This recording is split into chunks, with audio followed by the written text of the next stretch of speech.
Mi esposa me quería quitar todos mis bienes divorciándose de mí, lo que no esperaba era que estábamos casados por bienes separados. Así que se quedó sin nada la carente de neuronas y materia gris. Nunca pensé que llegaría el día en que desearía no haber conocido a la mujer que una vez creí amar con todo mi ser. Cuando nos casamos, pensé que sería para toda la vida. Lo que no sabía era que, detrás de aquella sonrisa encantadora y esos «te amo» dulces, se escondía una mujer ambiciosa, manipuladora y capaz de cualquier cosa por dinero. Lo irónico es que mientras ella planeaba cómo quedarse con todo lo que me pertenecía, nunca se detuvo a leer las letras pequeñas de nuestro matrimonio, y eso, amigo mío, fue su sentencia. Me llamo Daniel, tengo 37 años y soy empresario, dueño de una empresa de tecnología que me ha dado más de lo que alguna vez soñé. Trabajo duro desde los 19, cuando decidí que no quería vivir limitado por el salario mínimo ni dependiendo de nadie. Conocí a Mónica hace 7 años. Era hermosa, de esas mujeres que entran a una habitación y hacen que todos los presentes se giren a mirarla. Elegante, carismática, divertida, o al menos eso parecía en ese entonces. Nos conocimos en una convención empresarial, y fue casi como amor a primera vista.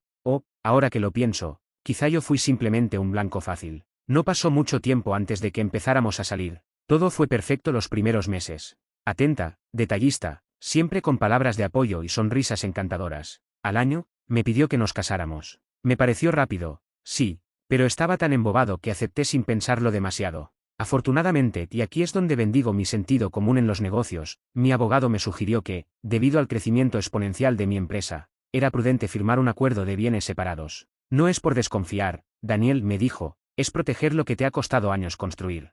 Yo accedí sin problema, y, para mi sorpresa, Mónica no puso objeción alguna. Claro, amor, lo entiendo, me dijo con esa sonrisa perfecta que hoy me provoca arcaídas. Es solo un papel, nosotros nos amamos. Firmamos y nos casamos. Al principio todo parecía perfecto. Ella tenía un estilo de vida cómodo, viajes, cenas caras, ropa de diseñador, nunca le faltaba nada. Lo que yo no sabía era que, detrás de cada sonrisa, había una cuenta mental de todo lo que creía que le pertenecía. Con el paso de los años, comenzaron los cambios. Primero fueron pequeños, comentarios pasivo-agresivos, críticas constantes, exigencias cada vez más ridículas. Si me iba temprano a trabajar, era porque no la amaba. Si llegaba tarde, era porque seguramente estaba con otra. Si le decía que no podía gastar 50.000 pesos en un bolso, se hacía la víctima como si yo la estuviera condenando a la miseria. Aún así, intenté que funcionara. Lo intenté, hasta que descubrí lo peor. Una tarde, mientras estaba en mi oficina, uno de mis empleados de confianza, Jorge, me llamó.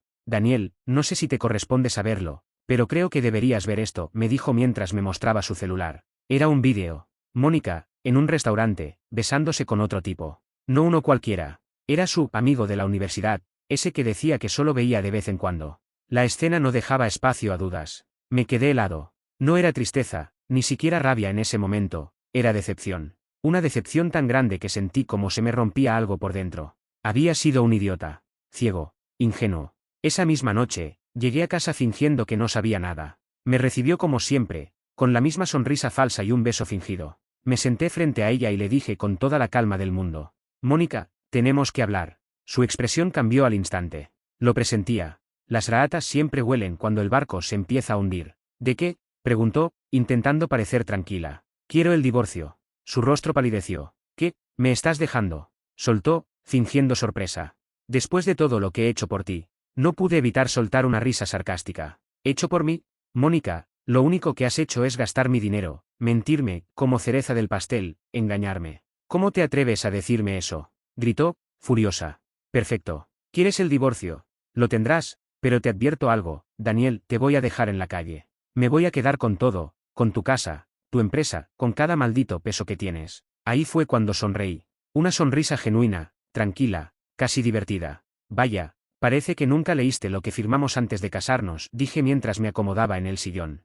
Estamos casados por bienes separados, Mónica. No te toca absolutamente nada. Su rostro fue un poema. Pasó de la furia al desconcierto, y luego al pánico. No es posible, tartamudeó, buscando algo que decir. Eso no puede ser verdad. Es muy real. Todo está firmado, sellado y validado legalmente. Lo revisamos con un notario antes de casarnos, ¿recuerdas? O tal vez no lo recuerdas porque estabas demasiado ocupada pensando en cuánto te ibas a gastar de mi dinero. Se quedó callada. Su rostro se tornó blanco como el papel. De pronto, esa mujer soberbia, altanera y prepotente, se veía pequeña, insignificante, derrotada. Pero algo se puede hacer, soltó, casi llorando. Te voy a demandar. Adelante, hazlo. Me encantará verte hacer el ridículo en la corte. La dejé ahí, sentada en el sofá, con el maquillaje corrido y temblando de rabia y frustración. Me fui directo a mi oficina, saqué los papeles del contrato prenupcial, los puse en un sobre y llamé a mi abogado. Prepara el divorcio, Antonio, le dije. Esto se va a poner interesante. A la mañana siguiente, Mónica no salió de la habitación. Me limité a preparar un café mientras revisaba algunos correos. A pesar de la bomba que había soltado anoche, me sentía en paz. Una paz que no experimentaba desde hacía años, si te soy sincero. Minutos después, mi teléfono sonó. Era Antonio, mi abogado. Daniel saludó. Ya tengo todo listo. Solo necesito que me confirmes si quieres proceder de forma amistosa o si lo hacemos formal y directo. Solté una risa irónica. Antonio, la palabra amistosa no aplica con esta mujer. Vamos con todo. Quiero que quede tan claro que no le corresponde ni una tuerca de mi caja de herramientas. Perfecto. Te mando la cita para firmar la demanda de divorcio. Colgué y fui directo a la habitación. Ella seguía en la cama, con cara de no haber dormido nada, mirando el techo como si ahí estuviera la respuesta a su desgracia. Hoy firmo la demanda, le solté de golpe, sin rodeos. Así que, si quieres hacer esto menos humillante para ti, te sugiero que empieces a empacar tus cosas. Se levantó como un resorte. No me puedes echar de esta casa. Tengo derechos, espetó, con los ojos llenos de furia. Sí, el derecho a buscar dónde vivir. Porque esta casa, querida, está a mi nombre desde años antes de que tú aparecieras en mi vida. Y lo sabes perfectamente. Comenzó a gritar cosas sin sentido. Que yo era un desgraciado, que ella había sacrificado su vida por mí, que jamás me iba a perdonar, el guián clásico de alguien que pensó que se había sacado la lotería. De pronto, descubrió que su billete era falso. Y allí empezó lo verdaderamente divertido y patético. Horas después, comenzaron las llamadas. Primero su mamá, una señora igual de interesada, con el tacto de un rinoceronte. Daniel, ¿cómo te atreves a hacerle esto a mi hija? Me gritó sin siquiera saludar. Eres un miserable, un mal hombre. Después de todo lo que ella te dio, me dio, respondí, seco. Le diste mal la información, señora. Aquí el que dio fui yo. Dinero, viajes, lujos, su hija no ha trabajado un solo día desde que nos conocimos. Vas a arrepentirte. Me soltó antes de colgar. Me recosté en el sillón, con una sonrisa. Era impresionante cómo la gente cree que gritar por teléfono funciona como amenaza. Después fue su hermano. Otro personaje que vivía pidiéndome préstamos que nunca devolvía. Oye, Daniel intentó sonar conciliador. Tal vez esto lo puedan hablar bien. No hace falta que la dejes sin nada. Ella es buena mujer. Buena mujer. Lo interrumpí. Anda, no me hagas perder el tiempo. Y si me vas a pedir dinero disfrazado de consejo, mejor ahórratelo. Colgó antes de que terminara la frase. Me causaba gracia la rapidez con la que todos sacaban las garas cuando se trataba de plata. Y como si eso no fuera suficiente, Mónica decidió jugar sucio. Esa misma tarde, recibí un correo anónimo con unas fotos. Fotos mías, recortadas de contextos, tratando de aparentar que yo tenía una relación con una de mis asistentes, acompañadas de un mensaje bastante torpe. Si no quieres que esto lo vean tus clientes y tus inversionistas, mejor negocia bien el divorcio. Sé razonable, Daniel. Reí. Reí tanto que estuve a punto de atragantarme con el café. Tomé el teléfono y llamé a Antonio. Tenemos un problema. Bueno, no. Tenemos un chiste. Le conté lo de las fotos. Se rió conmigo. Daniel, no te preocupes. Esto es manual básico de chantaje barato. Lo primero que vamos a hacer es presentar esto como prueba de intento de extorsión en la demanda. Y segundo, es asistente, ¿tienes alguna relación con ella? Ninguna. Es casada, madre de 2 hijos y trabaja conmigo desde hace 4 años. Su esposo es mi amigo. No hay absolutamente nada. Perfecto. Esto no solo se les va a revertir, sino que les va a salir caro. Y tenía razón. Esa misma semana, presentamos la demanda. Mónica recibió la notificación en la puerta de la casa. Su cara, al leer que no solo le solicitaba el divorcio por bienes separados, sino que también la acusaba de intento de fraude y chantaje, fue impagable. Se volvió completamente loca. Me lanzó una copa de vino que, por suerte, falló y terminó contra la pared. Maldito. Te vas a arrepentir. Gritó como poseída. Voy a destruirte, Daniel. Me encantaría ver cómo, le respondí, completamente frío. Lo que ella no sabía, y estaba a punto de descubrir, es que yo no solo me había preparado financieramente durante años, también tenía documentado absolutamente todo, desde sus gastos excesivos hasta sus mensajes, grabaciones y pruebas de su infidelidad. La guerra acababa de comenzar. Pero yo ya sabía quién iba a ganarla. La noticia de nuestra demanda de divorcio no tardó en correr. A las pocas horas, ya todos los que rodeaban a Mónica y también a Mitch sabían lo que estaba pasando. Su círculo de amigas vividoras se convirtió en su comité de guerra. Y no tardaron en buscar cualquier manera de ayudarla, o, mejor dicho, de intentar exprimirle el último centavo antes de que cayera. A los 2 días de recibir la notificación, Mónica intentó lo que creía que sería su gran jugada. Estaba sentado en mi oficina cuando recibí un mensaje de ella. Tenemos que hablar. Te propongo un trato.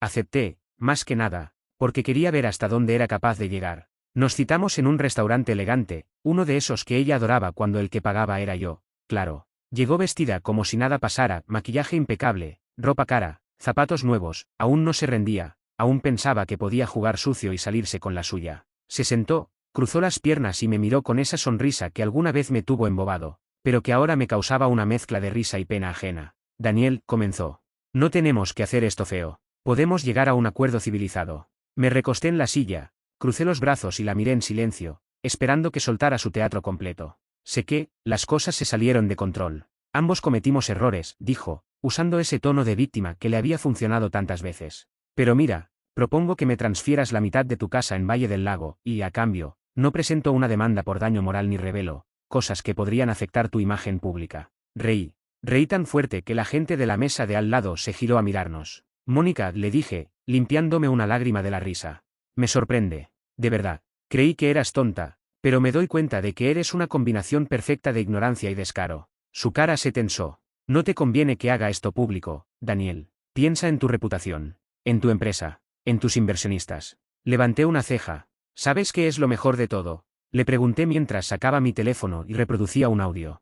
Que este trato tuyo, ahora está grabado. Justo aquí. Su rostro se desfiguró. ¿Me estás grabando? Por supuesto. Y no es ilegal. Lo curioso es que ahora tengo prueba suficiente de que estás intentando extorsionarme. Esto se suma a las fotos falsas que enviaste y al intento de fraude anterior. ¿Sabes lo que eso significa, verdad? La vi tragar saliva, perdiendo toda su pose de mujer segura.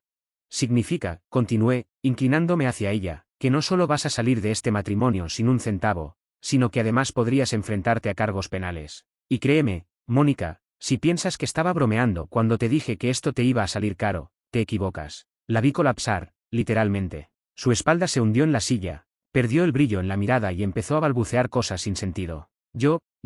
Solo te intentó justificarse. Solo quería lo que me corresponde. No te corresponde nada, nada. Lo sabías desde que firmamos. Lo aceptaste. Así que no me vengas con cuentos. Se quedó callada, mirándome con odio, pero ahora ese odio estaba mezclado con miedo. Miedo real. Miedo a las consecuencias que jamás imaginó enfrentar. Me levanté, dejé un billete sobre la mesa y la miré una última vez. Empieza a buscar dónde vivir, Mónica, porque la vida de Luyous se acabó. Cuando salí del restaurante, mi teléfono vibró. Era Antonio. Daniel dijo. Acabo de recibir algo interesante. Mónica, en su desesperación, intentó mover algunos objetos de valor de la casa a nombre de su madre. Lo tenemos todo grabado. Cámaras, testigos, hasta el registro del camión de mudanza. Sonreí. Perfecto. Esto es como ver cómo alguien cava su propia tumba, y encima te da las gracias por prestarle la pala. Voy a preparar la denuncia formal por intento de vaciamiento de bienes. Esto ya es cuestión de tiempo. La caída de Mónica era inminente. Sus intentos por chantajearme, manipularme y exprimirme no solo habían fracasado, sino que la habían empujado a un pozo del que no tenía manera de salir. Lo único que quedaba, era darle el golpe final. El día del juicio llegó más rápido de lo que imaginaba. Me presenté en el juzgado con Antonio, mi abogado, impecablemente vestido y con la serenidad de quien sabe que ya ganó antes de empezar. Cuando entré a la sala, allí estaba ella. Mónica. Lucía descompuesta. Su rostro reflejaba las consecuencias de noches sin dormir. Su maquillaje no lograba disimular las ojeras ni el temblor nervioso de sus manos. Ya no era la mujer altanera, soberbia y segura que conocí. Ahora era solo el reflejo de sus malas decisiones. Me miró, y aunque intentó mantener la compostura, se notaba que estaba al borde de romperse. A su lado, su abogado, un tipo con cara de saber que estaba a punto de defender lo indefendible. Lo supe en cuanto lo vi revisando desesperado los papeles, murmurándole cosas que ella sentía con la cabeza sin entender del todo. La jueza entró, golpeó el mazo y comenzó la audiencia. Se abre la sesión para la resolución del proceso de divorcio entre Daniel Gómez y Mónica Herrera. Ambas partes están presentes, anunció, con voz firme. El abogado de Mónica fue el primero en hablar. Su señoría, comenzó, inflando el pecho como si tuviera alguna carta bajo la manga. Mi clienta desea presentar una demanda complementaria por daño moral, además de solicitar el 50% de los bienes conyugales, dado que durante el matrimonio ha existido un claro desequilibrio económico que ha perjudicado a mi representada. Me crucé de brazos, conteniendo la risa. Antonio, con una calma que me hacía admirarlo más de lo que ya lo hacía, se levantó, ajustó su saco y dijo: Su señoría, Antes de continuar con este circo, permítame recordarle a la Corte que las partes contrajeron matrimonio bajo un régimen de bienes separados, debidamente firmado y protocolizado ante notario público. Aquí están las copias certificadas, dijo mientras entregaba los documentos a la jueza. Por lo tanto, cualquier reclamo sobre los bienes es completamente improcedente. La jueza hojeó los documentos con rapidez, asintiendo. El abogado de Mónica intentó interrumpir. Pero, su señoría, mi clienta ha sufrido un profundo daño emocional. Antonio no lo dejó terminar. Dicho daño emocional es, según las pruebas que presentamos, levantó otra carpeta, producto de sus propias acciones. Aquí tenemos pruebas fehacientes de infidelidad, intento de fraude, extorsión y vaciamiento de bienes. Incluimos grabaciones, vídeos, transferencias bancarias sospechosas y testigos presenciales que están dispuestos a declarar bajo juramento. La jueza levantó la mirada, seria. ¿Está usted diciendo que la señora Herrera intentó despojar al señor Gómez de bienes que, legalmente, no le corresponden? Exactamente, su señoría. Y aquí están las pruebas. Antonio colocó varias memorias USB y carpetas sobre la mesa. El abogado de Mónica empezó a sudar. Literalmente. Lo vi sacar un pañuelo y secarse la frente mientras ella lo miraba como pidiendo auxilio. No. Eso no es así, balbuceó Mónica. Él me prometió. Lo que te prometí, Mónica, interrumpí por primera vez, fue amor y respeto. Pero tú confundiste eso con una cuenta bancaria sin límite. Y ahora, todo lo que sembraste, lo estás cosechando. La jueza golpeó el mazo. Basta. Este tribunal no es un espacio para discusiones personales. Aquí hablamos de hechos. Y los hechos son claros. Se tomó unos minutos revisando todo. El silencio en la sala era pesado, casi asfixiante. Finalmente, levantó la mirada y habló. Después de analizar toda la documentación presentada, los contratos prenupciales, las pruebas de infidelidad, intento de extorsión y vaciamiento de bienes, este tribunal falla a favor del señor Gómez. El abogado de Mónica cerró los ojos, derrotado. En consecuencia, continuó la jueza, el matrimonio queda disuelto. No procede la demanda por daño moral. La señora Herrera no tiene derecho a reclamar ningún bien material. Además, este tribunal remite a la Fiscalía las pruebas presentadas respecto al intento de fraude y extorsión, por si se considera procedente iniciar un proceso penal. Mónica se desmoronó. Literalmente. Rompió en llanto, se llevó las manos al rostro y empezó a sollozar, mientras el abogado intentaba calmarla. Esto no puede estar pasando. Gritaba.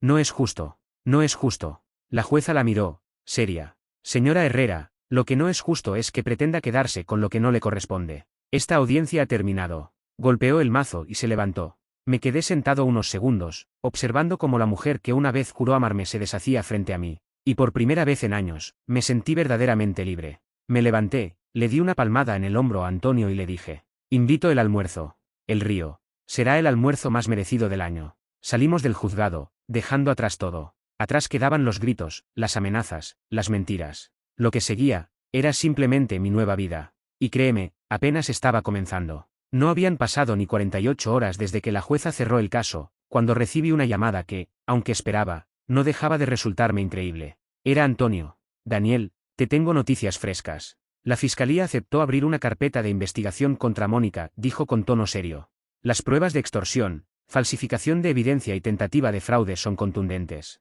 La citarán en las próximas 72 horas para su primera declaración. Sonreí. No de maldad, sino de satisfacción. Satisfacción de ver que, por primera vez, las consecuencias le estaban tocando la puerta. Durante años pensó que podía manipular, mentir, usar a la gente a su antojo sin pagar por ello. Pero la vida, aunque tarda, siempre cobra. A los pocos días, me enteré por un amigo en común, más bien, un conocido que también había sido víctima de sus encantos manipuladores, que Mónica estaba completamente hundida. Intentó refugiarse en casa de su madre, pero adivina que, la misma madre que tanto la defendió empezó a darle la espalda cuando se dio cuenta de que no iba a recibir ni un centavo. De repente, la señora dejó de contestarle las llamadas. Así funcionan las sanguijuelas, cuando ya no hay de dónde chupar, se sueltan solas. Lo siguiente fue peor para ella. Recibió una notificación formal. Tenía que presentarse ante la fiscalía, acompañada de su abogado, para responder por los cargos. Si no lo hacía, se emitiría una orden de aprehensión. La Mónica altiva, soberbia, que una vez me miraba como su cajero automático personal,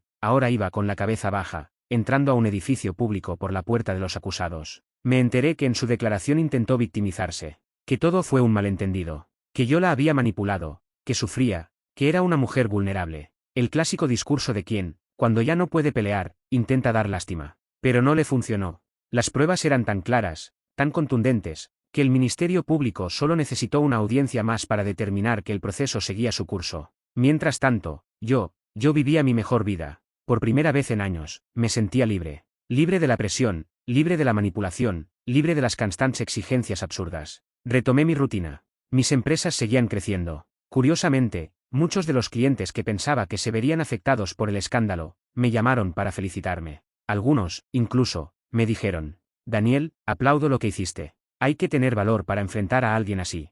Recibí tanto apoyo que entendí algo muy claro: cuando haces las cosas bien, cuando actúas con rectitud, siempre te respalda la vida, y la gente correcta. Por otro lado, los problemas de Mónica no paraban. Las redes sociales hicieron su parte. Algunos conocidos compartieron su historia, no porque yo lo hubiera hecho, sino porque las noticias, de alguna forma, siempre vuelan. Lo que una vez fue su mundo de apariencias y falsas amistades, se derrumbó como un castillo de naipes. La bloquearon de todos los círculos sociales. Aquellos que la invitaban a cenas, fiestas, viajes, todos desaparecieron. Lo irónico es que no era por solidaridad conmigo. No, simplemente, ella ya no tenía nada que ofrecerles. Sus cuentas estaban en Zeros. El lujoso auto que manejaba estaba a mi nombre, y por supuesto, lo recuperé. Las tarjetas de crédito, canceladas. Los viajes, los spas, la ropa de diseñador, todo quedó en el pasado. De vivir en una casa de más de 600 metros cuadrados en una zona exclusiva, pasó a rentar un pequeño departamento en las afueras de la ciudad. Y eso, gracias a que su tía le prestó dinero, aunque supe que dejó de pagarle al segundo mes. Por si fuera poco, la fiscalía decidió aplicarle una multa económica considerable y dejarle antecedentes penales. Evitó la cárcel gracias a que aceptó un acuerdo reparatorio impuesto por el juez, donde tuvo que ofrecer una disculpa pública y pagar los gastos legales del proceso. La última vez que la vi fue cuando la obligaron a presentarse en la audiencia final. Estaba irreconocible. Flaca, demacrada, derrotada. Me miró, pero esta vez ya no había rabia, ni odio, ni soberbia. Solo vacío. Solo una mujer que apostó todo a su ambición, y perdió. No dijo nada. Solo bajó la cabeza mientras el juez cerraba el proceso penal. Cuando salí de aquella sala, respiré hondo y sonreí, porque, finalmente, después de años de estar atado a una mujer tóxica, era verdaderamente libre. Caminé hacia el estacionamiento, me subí a mi auto, encendí la radio y me dije a mí mismo: nunca más permitiré que alguien entre a mi vida sin merecerlo. Y desde ese día, así ha sido. Han pasado 2 años desde aquel capítulo oscuro de mi vida. Hoy puedo decirlo sin miedo, fue lo mejor que me pudo haber pasado. Perder a Mónica no fue una pérdida, fue una liberación. Fue como quitarme un tumor que me estaba consumiendo en silencio. Después del divorcio y de todo el proceso legal, enfoqué cada segundo, cada gramo de energía en mí. Crecí como persona, como empresario y sobre todo, como hombre. Le dediqué más tiempo a mis empresas, abrí 2 sucursales nuevas y expandí mi negocio a nivel internacional. La tranquilidad volvió a mi vida. Dormía bien. Comía bien. Ya no había gritos, ni reproches, ni exigencias absurdas, ni ese veneno constante disfrazado de amor. Comprendí que a veces, la vida te tiene que romper en pedazos para que te reconstruyas mejor. Aprendí a valorar lo que realmente importa: la paz, la salud mental, los verdaderos amigos, la familia que te apoya, sobre todo, el amor propio. Mónica, bueno, supe que terminó huyendo de la ciudad. Las puertas se le cerraron por completo. La vida social que tanto amaba se le esfumó. Algunos dicen que intenta sobrevivir vendiendo cosas por redes sociales, otros que terminó dependiendo de quien tuviera la poca suerte de cruzarse en su camino.